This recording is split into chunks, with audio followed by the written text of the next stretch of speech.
Welcome to another tutorial video. Today I'm going to show you how to utilize the supply orders page.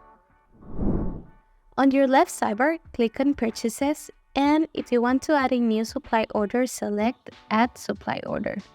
Select the supplier and you will have the option to change the status.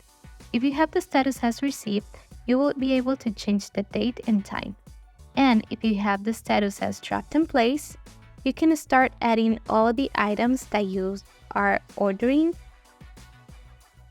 and you can edit the size, which is the unit or case size of the item being purchased, for example, a box of 12 pieces, and add the unit price and the quantity of each size.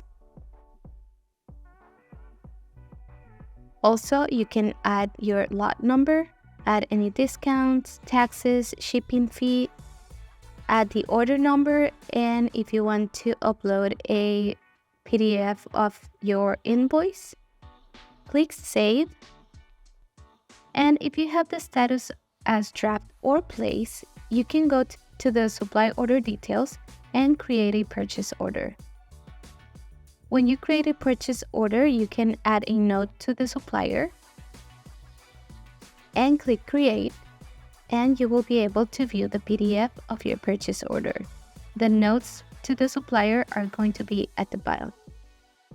If you change the status as received, you won't be able to edit the supply order, and we are going to automatically update the material stock levels for you.